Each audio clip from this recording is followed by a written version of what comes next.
जय श्री कृष्णा, जय श्रीमन्नारायण, जय श्री राम। भक्तों, एक बार की बात है, एक आदमी महात्मा बुद्ध से पूछता है, हैव यू सीन गॉड? क्या तुमने कभी भगवान को देखा है? तो गौतम बुद्ध कुछ नहीं कहते और चुपचाप रहते हैं। वो आदमी सोचता है, वो युवक सोचता है कि शायद गौतम बुद्ध को इसके बारे में पता नहीं है। गौतम बुद्ध उसको कहते हैं कि तुम कल फूलों के बगीचे में आना, मैं तुम्हें उसका आंसर वहाँ पे दूंगा। तो कल वो युवक फूलों के बगीचे में जाता है और गौतम बुद्ध उससे पूछते हैं, क्या तुम्हें खुशबू आ रही है?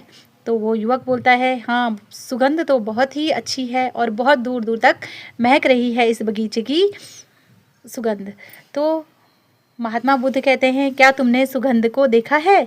तो युवक कहता है, सुगंध देखने की भी कोई चीज़ होती है? ये तो महसूस करने की चीज़ होती है। फिर उसी युवक पे एक बार चोट लगती है। तो गौतम बुद्ध उसको कहते हैं, क्या तुमने दर्द को देखा है? तो वो बोलता है, दर्द भी कोई देखने की चीज़ होती है? ये तो महसूस करने की चीज़ होती है। तो महात्मा बुद्ध कहते हैं, ठीक उसी प्रकार से ईश्वर भी नहीं दिखता है, उसको मंत्र रूपी और यंत्र रूपी साधना चाहिए, मन की आंखें चाहिए, आत्मा को परमात्मा का साक्षात्कार होना चाहिए, तभी ईश्वर का सच्चा दर्शन होता है। तो भक्तों, जैसे दूध में दही नहीं दिखता, दही में मक्खन नहीं दिखता, मक्खन में घी होता है, वो नहीं दिखता, ठीक उसी प्रकार से ईश्वर है, लेकिन उसके लिए हमें आध्यात्म की आंखें होनी चाहिए, मन रूपी साधना होनी चाहिए, विश्वास रूपी शक्ति होनी चाहिए और भक्ति होनी चाहिए प्रहलाद के जैसी, फिर जाके कहीं ईश्वर का साक्षात्कार होता है।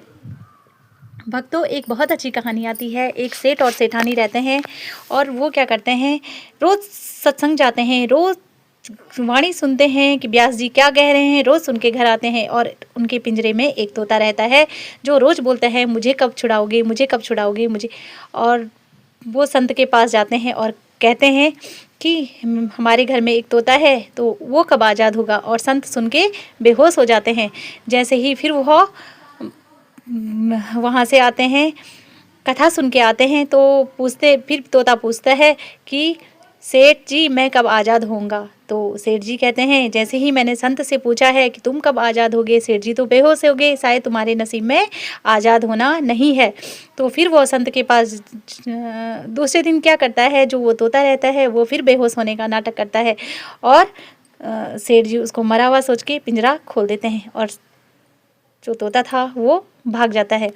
ठीक उसी प्रकार से भक्तों, हम लोग सत्संग सुन तो लेते हैं, वाणियाँ सुन तो लेते हैं, लेकिन मन रूपी पिंजरे में क्रोध अहंकार भर के रखते हैं।